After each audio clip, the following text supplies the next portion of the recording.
Akimbo of Africa, Akimbo and the Snakes. We're getting ready to read the 5th chapter. Mamba hunt. Let me guess. They're going to try to go catch, gotta catch one. Oh my goodness, please tell me. Say it ain't so. They're going to try to catch a snake. I just know it. A mamba. The green mamba. The one that hangs from the trees. I just know it. Okay. Mamba hunt. I can put my glasses on for this one. Making me nervous. Akimbo remembered his promise to his father and wrote a letter home. He told his parents how much he was enjoying staying with Uncle Peter, and he described everything that his uncle had arranged for him to do. He had been to a cinema with Uncle Peter, and he made new friends. But most of the snakes? But most of all, he told them about the snake park and about the snakes he had seen. Uncle Peter now found a few more duties for his nephew.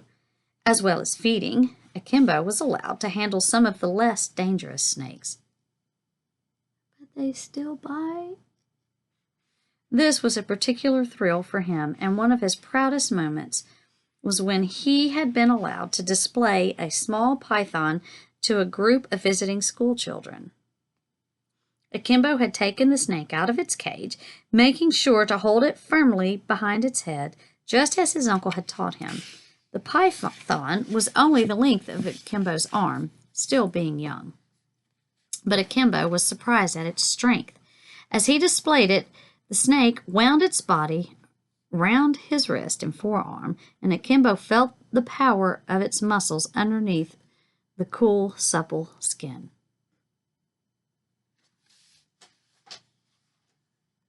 There were other excitements, too. He was allowed to hold the jar for the milking of a cobra. His hand shook a bit to begin with, but he soon became used to it. He was allowed to carry a harmless grass snake around his pocket, and in the afternoons, when there was not a great deal to do, Akimbo would sit in his uncle's office and read about snakes.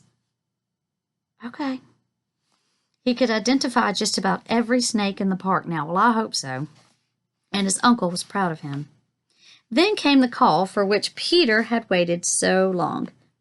It came in the morning when Akimbo was feeding the snakes, and the first thing he knew of, it was his uncle shouting for him from his office. Akimbo ran to see what he wanted. He found Uncle Peter standing behind his desk, his eyes bright with excitement. "Something very interesting has happened," his uncle announced. "I've just had a phone call from a policeman out in a little village. They're having trouble with a snake, and from what they say about it, I think it may be what we're looking for." Of course. Akimbo caught his breath. "A green mamba?" he asked. Uncle Peter smiled. "I think so," he said. "Sometimes people exaggerate and I go off looking for something that turns out to be a grass snake or something like that. But I've got a feeling about this one." So you're just going to take your nephew out there with a dangerous snake? Uncle Peter told Akimbo what to do.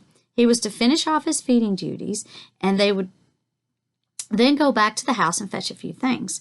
"We could be away for a few days," he said. A few days? You'll need some more clothes, and I'll also have to get my tent." I would not sleep in a tent with a snake slithering around. But with any luck, we can be on our way. With any luck, we can be on our way within 2 hours. It took slightly longer than that, but at last they set off to the village that had reported the snake. It was a long journey, almost 3 hours. Akimbo dozed as they traveled, to be woken by bumps in the untattered road. There had been strong rains recently, and some of the road had been washed away in parts. But Uncle Peter was used to driving in the bush, and he managed to avoid the worst of the potholes. They almost drove straight past the village. It was so small. It was more of a settlement, really, with a few brick buildings and the rest of the houses made out of compacted mud. The people were farmers with a few crops and rather thin cattle. It was not a rich part of the country, but people seemed happy enough, and nobody seemed to want for food. They parked the truck under the shade of a thorn tree, and Uncle Peter made his way over to one of the brick buildings, which seemed to be the police post, and found the policeman sitting inside. He welcomed them heartily and gave them a drink of water. "It was good of you to call me," said Uncle Peter. "Some people don't bother." The policeman smiled. "I visited your snake park once," he said. "It was quite a long time ago, but I remember reading your advice about how you relied on people to help you find snakes." The policeman rose to his feet and called out to somebody outside the window. A few minutes later, two boys, no older than Akimbo, were standing at the door, waiting to be invited in by the policeman. The policeman beckoned them in.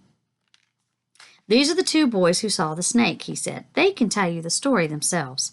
The two boys looked shy, their gaze fixed on the floor. "Don't be afraid," said Uncle Peter. "You just tell me what you saw." There was silence for a few moments. Then one of the boys spoke.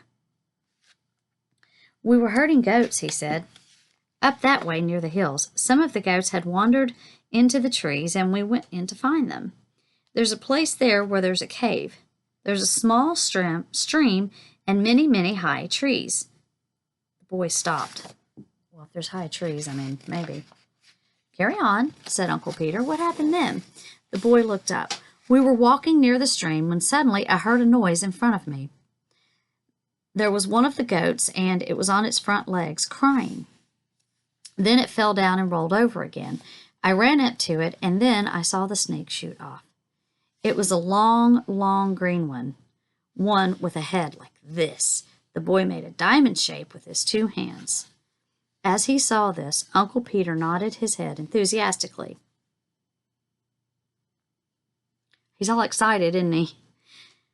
But if he's going to catch it and help these people so that it won't bite them, then okay. "Was it a dark green or a light green?" he asked. The boy thought for a moment. "It was a light green." "And then?" prodded Uncle Peter. "What happened then?" "The snake made for a hole nearby and went down that," said the boy. "I put a stick in the ground so that we would remember where it happened." "Well done," said Uncle Peter. The policeman now interrupted. "This is the second animal which has died near there," he said. "A cow was bitten, and now this goat. The people cannot afford to lose these animals." "I understand," said Uncle Peter. "And they are afraid," said the policeman. "They want me to kill this snake." "I am glad you called me," said Uncle Peter quickly. "It's not a good thing to kill snakes. It serves no purpose." I'm going to be quiet about that one. Don't kill the snakes.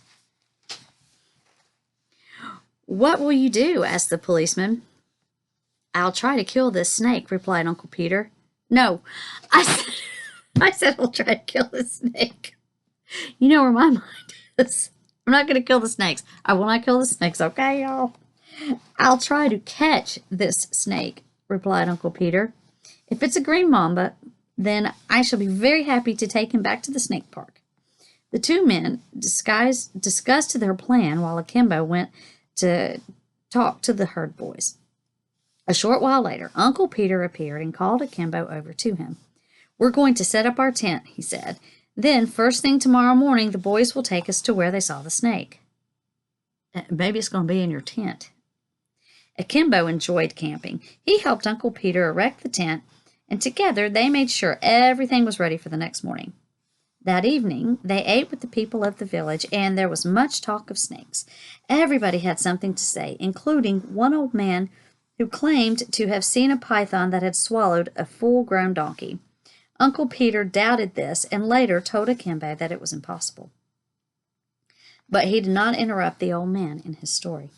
Akimbo was so excited that he found it difficult to get to sleep that night. Really? As he lay in the tent with the sounds of the African night and the scrunch of the night insects ringing in his ears, he imagined what it would be like to look for the green mamba the following day. He expected to dream of snakes, but he did not, or if he did not remember his dreams.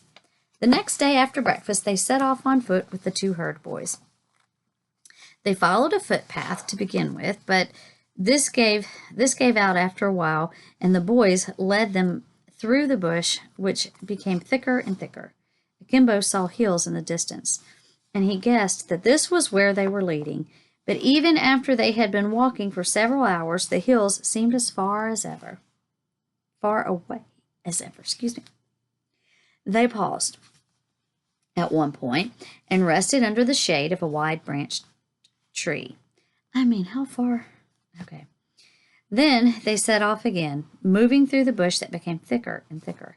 At last, after walking for almost 2 more hours, they arrived at a place where the ground began to slope up toward the hills. "We are nearly there," said one of the boys, pointing ahead of them. "This is the place." He pointed to a spot where the broad granite rocks of the hill divided to make a tree-filled cleft. Akimbo saw the place where the stream appeared, and there, on the bank nearest them, was a stick pushed into the ground. That's what I do when I find my morel mushrooms. Sidetracked. It's now time for Uncle Peter to take control. He told the herd boys to go back to the agreed waiting place and stay there. He and Akimbo remained where they were. Akimbo holding a stout canvas bag, which his uncle had taken off of his knapsack.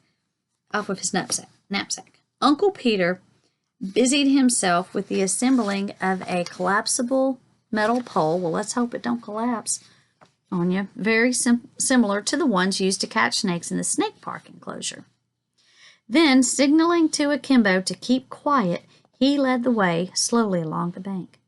The herd boys had said that the hole into which the snake had disappeared was only a short distance from the stick.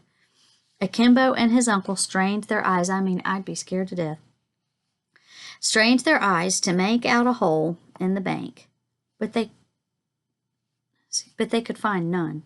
Then Akimbo gave a start. There, virtually beneath his feet, was a hole in the ground, smooth and well used. A snake hole. Akimbo moved back instinctively, and Uncle Peter spun around. For a moment, Uncle Peter seemed angry, as he told Akimbo not to make any sound or sudden movements. But when he saw what Akimbo was pointing at, he nodded his understanding and moved back himself. "We can wait over there," he whispered, nodding to an old termite heap projecting out of the grass behind them. "We can watch the hole from there." Oh, they're just going to sit there and watch the hole. Okay. Gently trying to tread as softly as possible, Akimbo and his uncle moved back from the snake's lair. Now the time of waiting was to begin.